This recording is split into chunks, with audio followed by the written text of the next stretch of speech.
ਜੀ ਸਾਰੇ ਦੋਸਤਾਂ ਨੂੰ ਸਲਾਮ, ਸਤਿ ਸ਼੍ਰੀ ਅਕਾਲ, ਨਮਸਕਾਰ। ਡਾਕਟਰ ਸਾਹਿਬ ਦੀ ਨਾਲ ਮੈਂ ਪਹਿਲੇ ਗੱਲਬਾਤ ਕਰ ਚੁੱਕਾ। ਡਾਕਟਰ ਸਾਹਿਬ ਅੰਮ੍ਰਿਤਸਰ ਤੋਂ ਆਏ ਨੇ, ਉਹਨਾਂ ਦੇ ਨਾਲ ਬੈਣ ਜੀ ਖੜੇ ਨੇ। ਮੈਂ ਇਹਨਾਂ ਤੋਂ ਪੁੱਛਾਂਗਾ, ਗੱਲਬਾਤ ਸਟਾਰਟ ਕਰਾਂਗਾ। ਕੀ ਨਾਂ ਹੈ ਬੈਣ ਜੀ ਤੁਹਾਡਾ? ਹਾਂਜੀ, ਗੁਰਮੀਤ ਕੌਰ। ਗੁਰਮੀਤ ਕੌਰ ਜੀ, ਕਲਕੱਤਾ ਤੋਂ ਆਏ। ਤੁਸੀਂ ਕਲਕੱਤਾ ਤੋਂ ਆਏ ਹੋ ਤੇ ਕਲਕੱਤਾ ਤੋਂ ਉੱਥੇ ਕਿਆ ਪੰਜਾਬੀ ਜਿਹੜੀ ਸਾਡੀ ਲੈਂਗੁਏਜ ਹੈ ਤੁਸੀਂ ਉਸ ਨੂੰ ਸਮਝਦੇ ਹੋ? ਤੁਸੀਂ ਬੋਲਦੇ ਹੋ ਪੰਜਾਬੀ ਲੈਂਗੁਏਜ? ਕਲਕੱਤਾ ਦੇ ਵਿੱਚ ਹੈ ਸਾਡੇ ਪੰਜਾਬੀ ਘਰਾਣੇ ਹਨ ਉੱਥੇ ਲੱਖਾਂ ਵਜੇ। ਅੱਛਾ, ਕਲਕੱਤਾ ਦੇ ਵਿੱਚ ਤੁਸੀਂ ਨਾਲ ਆ ਜਾਓ, ਨਾਲ ਆ ਜਾਓ। ਨਾਲੇ ਪੰਜਾਬੀ ਤੇ ਜਿੱਥੇ ਵੀ ਜਾਣਗੇ ਨਾ ਪੰਜਾਬੀ ਬੋਲਣੀ ਹੈ, ਭਾਵੇਂ ਦੁਨੀਆ ਦੀ ਜਿੱਥੇ ਮਰਜ਼ੀ ਟੋਟੇ। ਤੇ ਤੁਹਾਡਾ ਮੇਰਾ ਕੁਐਸਚਨ ਹੁੰਦਾ ਹੈ, ਉਹਦੇ ਤੋਂ ਬਹੁਤ ਸਾਰਾ ਅਸੀਂ ਇਹ ਦੇਖਦੇ ਹੁੰਦੇ ਹਾਂ ਕਿ ਕਿਹੜਾ ਬੰਦਾ ਪਹਿਲੀ ਦਫਾ ਆਇਆ ਉਹਦੇ ਕੀ ਫੀਲਿੰਗਸ ਹਨ, ਕਿਹੜਾ ਬੰਦਾ ਦੂਸਰੀ ਦਫਾ ਆਇਆ। ਜਿਹੜਾ ਪਹਿਲਾ ਬੰਦੇ ਆ ਚੁੱਕੇ ਉਹਨੂੰ ਤਾਂ ਪਤਾ ਹੁੰਦਾ ਕਿ ਇੱਥੇ ਆਇਆ ਹੈ। ਜਿਹੜਾ ਪਹਿਲੀ ਦਫਾ ਬੰਦਾ ਆਏਗਾ ਉਹਦੇ ਜ਼ਿਹਨ 'ਚ ਬਹੁਤ ਸਾਰੀਆਂ ਚੀਜ਼ਾਂ, ਬਹੁਤ ਸਾਰੇ ਸਵਾਲ ਹੁੰਦੇ ਨੇ ਕਿ ਮੈਂ ਜਾ ਰਹੀ ਹਾਂ, ਪਤਾ ਨਹੀਂ ਉੱਥੇ ਕੀ ਹੋਏਗਾ। ਕਿ ਤੁਹਾਡੇ ਜ਼ਿਹਨ ਦੇ ਵਿੱਚ ਵੀ ਇਹ ਚੀਜ਼ਾਂ ਸੜਨ ਕੇ ਜਿਹੜੀ ਪਹਿਲਾਂ ਥੋੜ੍ਹੀ ਬਹੁਤ ਗੱਲ ਇੱਦਾਂ ਦੀ ਆਈ ਸੀ, ਪਰ ਉਸ ਤੋਂ ਬਾਅਦ ਆਪਾਂ ਨੂੰ ਸਮਝ ਆ ਗਿਆ ਵੀ ਇਹ ਇੱਦਾਂ ਦੀ ਕੋਈ ਗੱਲ ਹੈ ਨਹੀਂ। ਇਹ ਲੋਕਾਂ ਦੀ ਜਿਹੜੀਆਂ ਸਿਆਸਤੀ ਗੱਲਾਂ, ਇਹ ਇੱਦਾਂ ਦੀਆਂ ਗੱਲਾਂ ਚੱਲਦੀਆਂ ਰਹਿੰਦੀਆਂ। ਬਹੁਤ ਵੀਡੀਓ ਦੇਖੀਆਂ, ਬਹੁਤ ਕੁਝ ਦੇਖਿਆ। ਅਸੀਂ ਉਸ ਚੀਜ਼ ਨੂੰ ਪਰਵਾਹ ਨਹੀਂ ਕੀਤੀ। ਪਰਵਾਹ ਕਰਕੇ ਅਸੀਂ ਨਿਡਰ ਹੋ ਕੇ ਆਏ ਹਾਂ। ਅਸੀਂ ਆਪਣੇ ਘਰ ਚੱਲੇ, ਅਸੀਂ ਬਾਹਰ ਥੋੜ੍ਹ ਚੱਲੇ। ਜ਼ਬਰਦਸਤ, ਜ਼ਬਰਦਸਤ। ਬਿਲਕੁਲ ਤੁਹਾਡਾ ਆਪਣਾ ਘਰ ਹੈ ਜੀ। ਔਰ ਪੰਜਾਬ ਦੀ ਜਿਹੜੀ ਖਾਸ ਕਰ ਸਾਡੇ ਸੂਫੀਆਂ ਤੇ ਗੁਰੂਆਂ ਦੀ ਸਾਂਝ ਹੈ, ਇਹ ਕੋਈ ਵੀ ਨਹੀਂ ਮੁਕਾ ਸਕਦਾ। ਔਰ ਪਾਕਿਸਤਾਨੀ ਸਰਕਾਰ ਨੇ ਉਸ ਨੂੰ ਹੋਰ ਆਸਾਨ ਕਰ ਦਿੱਤਾ। ਇਸ ਨੂੰ ਕਿਸ ਨਜ਼ਰ ਨਾਲ ਵੇਖਦੇ ਹੋ? ਅਸੀਂ ਇਮਰਾਨ ਖਾਨ ਸਾਹਿਬ ਦੇ ਤਾਂ ਬਹੁਤ ਅਸੀਂ ਥੈਂਕਫੁਲ ਹਾਂ।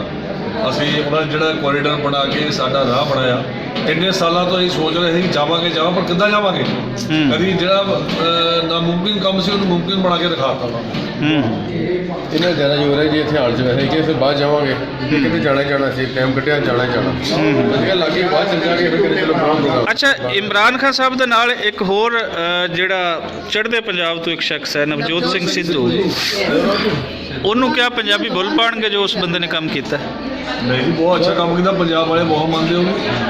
ਹਾਂਜੀ, ਉਹਨੂੰ ਤਾਂ ਅਸੀਂ ਜੱਫੀਆਂ ਪਾਵਾਂਗੇ ਜੇ ਸਾਡੇ ਕੋਲ ਹੋਵੇ ਤਾਂ। ਲੇਕਿਨ ਉਹਦੇ ਵਿੱਚ ਵੀ ਚਾੜ ਰਹੇ ਨੇ, ਕੁਝ ਕੰਡੇ ਵੀ ਚਾੜ ਰਹੇ ਨੇ। ਸਾਨੂੰ ਚੰਦ ਲੋਕ ਹੈਗੇ ਨੇ ਜਿਹੜੇ ਚੜ੍ਹਨ ਵਾਲੇ। ਅੱਛਾ, ਉਹਦੇ ਵਿੱਚ ਕਿ ਸਾਡੀ ਇੱਕ ਕੋਈ ਇੰਟਰਵਿਊ ਟਾਈਪ ਜਿਸ ਤਰ੍ਹਾਂ ਕੋਈ ਚੈਨਲਸ ਹੁੰਦਾ, ਅਸੀਂ ਉਹ ਨਹੀਂ ਕਰ ਰਹੇ। ਅਸੀਂ ਗੈਰ ਰਸਮੀ ਜੀ ਗੱਲ ਕਰ ਰਹੇ ਹਾਂ। ਜਿਹੜੇ ਸਾਡੇ ਜਦੋਂ ਇਹ ਹੋਇਆ, ਨਵਜੋਤ ਸਿੰਘ ਸਿੱਧੂ ਇੱਥੇ ਜਦੋਂ ਪਹਿਲੀ ਦਫਾ ਜਾਂਦਾ ਹੈ, ਜਦੋਂ ਇਮਰਾਨ ਖਾਨ ਦੀ ਤਕਰੀਬ ਹਲਫ ਬਰਦਾਰੀ ਹੁੰਦੀ ਹੈ, ਵਜ਼ੀਰ ਆਜ਼ਮ ਦਾ ਹਲਫ ਲੈਂਦੇ ਨੇ, ਤੇ ਉੱਥੇ ਦੇ ਅਚਾਨਕ ਜਿਹੜੇ ਬਾਦਲ ਸਿੰਘ ਦੀ ਬੇਟੀ ਸੀ ਹਰਸਿਮਰਨ ਕੌਰ, ਉਹਨਾਂ ਦੀ ਤਰਫੋਂ ਇੱਕ ਬੜਾ ਵੱਡਾ ਪ੍ਰੋਪੇਗੈਂਡਾ ਆਇਆ। ਔਰ ਫਿਰ ਜਦੋਂ ਅਸੀਂ ਉਹਨਾਂ ਨੂੰ ਦੇਖਿਆ ਕਿ ਜਦੋਂ ਇੱਥੇ ਨੀਂਹ ਪੱਥਰ ਰੱਖਣ ਦੀ ਤਕਰੀਬ ਹੁੰਦੀ ਐਸੇ ਹੀ ਥਾਂ ਤੇ, ਉਦੋਂ ਉਹਨਾਂ ਦੇ ਨਾਲ ਉਹ ਬਿਲਕੁਲ ਉਹ ਚੀਜ਼ਾਂ ਚੇਂਜ ਸੀ ਔਰ ਉੱਥੇ ਉਹ ਸਾਰਾ ਸ਼ੁਕਰੀਆ ਅਦਾ ਕਰ ਪਾ ਰਹੇ ਸੀ। ਤੇ ਇਹ ਜਿਹੜੀ ਸਿਆਸਤ ਦੇ ਵਿੱਚ ਇੱਕ ਬਿਲਕੁਲ ਉਤਾਰ ਚੜਾਓ ਜਿਹਨੂੰ ਕਹਿੰਦੇ ਨੇ, ਇਹ ਪੰਜਾਬੀਆਂ ਦੀ ਸਿਆਸਤ ਦੇ ਵਿੱਚ ਕਿਉਂ ਹੋਇਆ? ਪੰਜਾਬੀ ਕਿਉਂ ਨਹੀਂ ਆਪਣੇ ਇੱਕ ਦੂਸਰੇ ਦੇ ਨੇੜੇ ਆਉਂਦਾ? ਇਹ ਦੂਰ ਕਿਉਂ ਕਰ ਦਿੱਤੇ ਗਏ ਨੇ?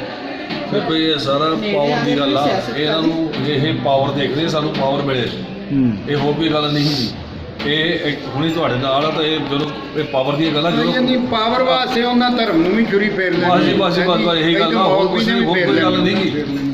ਇੱਦਾਂ ਕੋਈ ਆਪਣੇ ਆਪਸ ਵਿੱਚ ਦੁਸ਼ਮਣੀ ਨਹੀਂ ਹੈ, ਇਹਨਾਂ ਦੀ ਪਾਵਰ ਦੀ ਗੱਲ ਹੈ। ਮੈਨੂੰ ਪਾਵਰ ਮਿਲੀ। ਤੇ ਕੀ ਜਿਹੜਾ ਸਿੱਧੂ ਨੇ ਕੰਮ ਕੀਤਾ, ਉਹ ਚਾਹੁੰਦੇ ਸੀ ਕਿ ਉਹ ਮੈਨੂੰ ਐਡਵਾਂਟੇਜ ਉਹਦਾ ਮਿਲੇ, ਉਹਨੂੰ ਨਾ ਮਿਲੇ। ਅਜੇ ਵੋਟਾਂ ਦਾ ਚੱਕਰ ਆ, ਹੋਰ ਕੋਈ ਚੱਕਰ ਨਹੀਂ। ਕ੍ਰੈਡਿਟ ਦਾ ਵੋਟ, ਕ੍ਰੈਡਿਟ ਦਾ ਚੱਕਰ ਹੈ, ਹੋਰ ਕੋਈ ਚੱਕਰ ਨਹੀਂ। ਹੁਣ ਕੀ ਕਹਿਣਾ ਚਾਹੋਗੇ ਵਾਪਸ ਜਾ ਕੇ? ਕੀ ਕਹਿਣਾ ਚਾਹੋਗੇ ਇੰਡੀਅਨਸ ਜਿਹੜੇ ਲੋਕ ਹਨ ਕਿ ਜਿਹੜਾ ਇੱਥੇ ਦਾ ਪ੍ਰੋਪੇਗੈਂਡਾ ਮੀਡੀਆ ਕਰਦਾ ਸੀ, ਜਾਂ ਕਿ ਪਾਕਿਸਤਾਨੀ ਜਿਸ ਤਰ੍ਹਾਂ ਮੀਡੀਆ ਦੇ ਵਿੱਚ ਕੁਝ ਪਾਕਿਸਤਾਨੀ ਮੀਡੀਆ ਤਾਂ ਖੈਰ ਹੁਣ ਚੇਂਜ ਹੋ ਗਈ ਹੈ ਕਿਉਂਕਿ ਹਕੂਮਤੀ ਪਾਲਿਸੀ ਉਹ ਨਹੀਂ ਰਹੀ, ਨਫ਼ਰਤ ਵਾਲੀ। ਹੁਣ ਤੇ ਆਪਸੀ ਪਿਆਰ ਦੀ ਪਾਲਿਸੀ ਬਣ ਗਈ ਪਾਕਿਸਤਾਨ ਵੱਲੋਂ। ਤੋਂ ਉਹਨਾਂ ਨੂੰ ਕੀ ਕਹਿਣਾ ਚਾਹੋਗੇ ਕਿ ਕਿਸ ਤਰੀਕੇ ਨਾਲ ਇਹਨਾਂ ਨੂੰ ਅਸੀਂ ਡੱਕ ਸਕਦੇ ਹਾਂ? ਤੁਹਾਡੇ ਜ਼ਿਹਨ 'ਚ ਕੀ ਸੁਜੈਸ਼ਨਸ ਆਉਂਦੀਆਂ? ਦੇਖੋ, ਜੋ ਜਦ ਅਸੀਂ ਐਂਟਰ ਕੀਤਾ ਇੱਥੇ, ਸਾਨੂੰ ਬਹੁਤ ਵੈਲਕਮ ਕੀਤਾ ਹਰ ਬੰਦੇ ਨੇ। ਮਿਲਟਰੀ ਦੇ ਲੋਕਾਂ ਨੇ ਵਿੱਚ ਮੈਨੂੰ ਐਸਾ ਵੈਲਕਮ ਕੀਤਾ। ਸਾਨੂੰ ਕੋਈ ਇੱਦਾਂ ਦਾ ਕੋਈ ਨਜ਼ਰ ਨਹੀਂ ਆਇਆ ਕਿ ਕੋਈ ਹੇਟਡ ਜਾਂ ਕੁਛ, ਕੋਈ ਨਫ਼ਰਤ। ਹਾਂਜੀ, ਆਪਸ ਵਿੱਚ ਮਿਲਦੇ ਆ। ਅੱਗੇ ਵੀ ਆਪਾਂ ਮਿਲਦੇ ਸੀ ਪਹਿਲਾਂ, ਜਦੋਂ ਇੰਡੀਆ ਪੰਜਾਬ ਆਪਣਾ ਪਾਕਿਸਤਾਨ ਇੱਕ ਸੀਗਾ, ਉਦੋਂ ਵੀ ਸਾਰੇ ਇਕੱਠੇ ਰਹਿੰਦੇ ਸੀ। ਅੱਜ ਵੀ ਉਹੀ ਹੈ। ਇਹ ਸਿਰਫ ਲਕੀਰ ਦੀ ਗੱਲ ਵਾ, ਹੋਰ ਕੋਈ ਗੱਲ ਨਹੀਂ। ਤੇ ਲਕੀਰ, ਬਿਲਕੁਲ ਤੁਸੀਂ ਸਹੀ ਗੱਲ ਕੀਤੀ, ਲਕੀਰ ਨਾ ਰਹਿਣ, ਕਿਉਂਕਿ ਪੰਜਾਬ ਨੇ 47 ਦੇ ਵਿੱਚ 15 ਲੱਖ ਪੰਜਾਬੀ ਮਰਾ ਹੈ। ਅਸੀਂ ਹੁਣ ਨਹੀਂ ਚਾਹੁੰਦੇ ਕਿ ਲਕੀਰਾਂ ਤੇ ਕੋਈ ਅਸੀਂ ਸਵਾਲ ਕਰੀਏ, ਲਕੀਰਾਂ ਰਹਿਣ, ਲੇਕਿਨ ਪੰਜਾਬੀਆਂ ਨੂੰ ਜਿਹੜਾ ਜਿਸ ਤਰ੍ਹਾਂ ਤੁਸੀਂ ਦੱਸ ਰਹੇ ਹੋ, ਜਿਸ ਤਰ੍ਹਾਂ ਅਸੀਂ ਵੀ ਬਾਰ-ਬਾਰ ਕਹਿੰਦੇ ਹਾਂ ਕਿ ਹੁਣ ਕੋਈ ਥੋੜਾ ਜਿਹੀ ਅਕਲ ਕਰਨੀ ਚਾਹੀਦੀ ਹੈ। ਇਹ ਨਫ਼ਰਤਾਂ ਜਿਹੜੀਆਂ ਹਨ ਇਹਨਾਂ ਦਾ ਮਰਕਜ਼ ਫਿਰ ਪੰਜਾਬ ਹੀ ਬਣਦਾ ਹੈ, ਵੱਢ ਟੁੱਕ ਸਿਰਫ ਪੰਜਾਬ ਦੇ ਵਿੱਚ ਹੀ ਹੁੰਦੀ ਹੈ। ਸੋ ਪੰਜਾਬੀਆਂ ਦੇ ਨਾਲ ਇੱਕ ਮੈਸੇਜ ਆਪਣਾ। ਦੇਖੋ ਇਹਦਾ ਆ ਕਿ ਯੂਥ ਦੀ ਜਿੱਥੇ ਗੱਲ ਆ ਰਹੀ ਆ, ਯੂਥ ਆਲਰੇਡੀ ਜਿਹੜਾ ਇਹ ਕੋਰੀਡੋਰ ਖੁੱਲ੍ਹਾ ਆ ਉਹਦੇ ਵਿੱਚ ਖੁੱਲ੍ਹਣ ਦੇ ਨਾਲ ਕੀ ਹੈ, ਜਿਹੜੀਆਂ ਦਿਲਾਂ 'ਚ ਨਫ਼ਰਤਾਂ ਅੱਗੇ ਸੀਗੀਆਂ ਉਹ ਘਟ ਗਈਆਂ, ਉਹ ਤਕਰੀਬਨ ਖਤਮ ਹੋ ਰਹੀਆਂ। ਬਹੁਤ ਅੱਛੀ ਗੱਲ। ਹਾਂਜੀ, ਇਹ ਜਿੱਦਾਂ ਲੋਕ ਇੱਥੇ ਵਿਜ਼ਿਟ ਕਰਦੇ ਰਹੋਗੇ ਉਦੋਂ ਦਾ ਨਫ਼ਰਤਾਂ ਘਟੀ ਜਾਣੀਆਂ। ਬਹੁਤ ਅੱਛੀ। ਅੱਜ ਮੈਂ ਪਹਿਲੀ ਵਾਰ ਆਇਆ, ਮੇਰੇ ਖਿਆਲ ਨਾਲ ਮੈਂ ਹੋਰ ਸੋਚਦਾ ਕਿ ਅਗਲੇ ਵਾਰ ਮੈਂ ਪੰਜਾਬ ਆਵਾਂ ਫਿਰ ਮੁੜ ਕੇ ਫਿਰ ਮੈਂ ਇੱਧਰ ਦਰਸ਼ਨ ਦੇ ਕੇ ਜਾਵਾਂ। ਹਾਂਜੀ, ਤੇ ਦਰਸ਼ਨ ਦੇਣ ਦਾ ਮਤਲਬ ਇਹ ਹੋਇਆ ਕਿ ਸਾਡਾ ਪਿਆਰ ਵਧੂਗਾ, ਸਾਡਾ ਘਟਣਾ ਨਹੀਂ ਪਿਆਰ। ਬੜੀਆਂ ਜਾ ਰਹੇ ਹਾਂ ਅਸੀਂ, ਜਾ ਕੇ ਸਾਰੇ ਆਪਣੇ ਭੈਣ ਭਰਾਵਾਂ ਨਾਲ ਗੱਲ ਕਰਾਂਗੇ, ਉਹਨਾਂ ਨੂੰ ਵੀ ਕਵਾਂਗੇ, ਪ੍ਰਮੋਟ ਕਰਾਂਗੇ ਕਿ ਨਹੀਂ ਵੀ ਤੁਸੀਂ ਵੀ ਜਾਓ ਦਰਸ਼ਨ ਕਰਕੇ ਆਓ। ਦੇਖੋ ਜੀ, ਕੋਈ ਡਰ ਵਾਲੀ ਗੱਲ ਨਹੀਂ ਹੈਗੀ। ਇਹੀ ਹੱਲ ਹੈ। ਇਹ ਸੂਰਤ ਬਣੇਗੀ ਸਾਡੀ, ਤੇ ਅਲਟੀਮੇਟਲੀ ਸਾਡਾ ਪ੍ਰੈਸ਼ਰ ਜਿਹੜਾ ਸਰਕਾਰਾਂ ਤੇ ਜਾਏਗਾ ਜੀ ਕਿ ਉਹ ਵੀ ਮਤਲਬ ਹੈ ਕਿ ਇਹ ਚੀਜ਼ਾਂ ਨੂੰ ਛੱਡਣ। ਅਸੀਂ ਤਾਂ ਕਵਾਂਗੇ ਜੀ, ਦੇਖੋ ਜੀ, ਆਹ ਕੋਰੀਡੋਰ ਖੋਲਿਆ ਗਾਂ ਸਾਨੂੰ ਹੋਰ ਵੀ ਅਲਾਉ ਕਰਨ ਤਾਂ ਅਸੀਂ ਨਨਕਾਣਾ ਸਾਹਿਬ ਵੀ ਜਾ ਕੇ ਆਏ। ਬਿਲਕੁਲ ਠੀਕ। ਅਸੀਂ ਲਾਹੌਰ ਜਾ ਕੇ, ਜੇ ਸਾਡੀ ਮਾਤਾ ਜੀ ਦਾ ਜਨਮ ਲਾਹੌਰ ਦਾ ਜੀ ਹੀ, ਅਸੀਂ ਉੱਥੇ ਵਿਜ਼ਿਟ ਕਰਕੇ ਆਏ। ਨਾਲ ਹੀ ਤੁਸੀਂ ਮਤਲਬ ਹਾਂਜੀ। ਕਿੰਨਾ ਕੁ ਲਾਹੌਰ ਬਿਲਕੁਲ ਹਾਂਜੀ, ਆਪਣੇ ਇੱਕ ਹੋਰ ਜਿਹੜੇ ਕ੍ਰਿਕਟ ਦੇ ਵਿੱਚ ਜਾਂਦਾ ਸੀ ਚਾਚਾ ਜੀ, ਚਾਚਾ ਕ੍ਰਿਕਟ, ਹਾਂਜੀ, ਉਹ ਹੁਣ ਮੈਨੂੰ ਉਹਨੇ ਦੱਸਿਆ ਕਿ ਉਹ ਰਹਿੰਦੇ ਨੇ ਕਿੱਥੇ, ਫੈਸਲਾਬਾਦ ਨਾਲ ਕਿੱਥੇ ਰਹਿੰਦੇ। ਮੈਨੂੰ ਉਹ ਕਲਕੱਤੇ ਮਿਲੇ ਸੀ, ਕਲਕੱਤੇ ਮੈਚ ਦੇਖਣ ਆਏ, ਤਾਂ ਉਹ ਸਾਡੇ ਉੱਥੇ ਪੰਜਾਬੀ ਬਰਾਦਰੀ ਨੇ, ਸਾਡੇ ਕੋਲ ਉਹ 2 ਜਾਂ 3 ਰਾਤਾਂ ਰਹੇ ਸੀਗੇ, ਤਾਂ ਮੇਰੀਆਂ ਫੋਟੋਆਂ ਉਹਨਾਂ ਨਾਲ ਕਲਕੱਤੇ ਹੈ।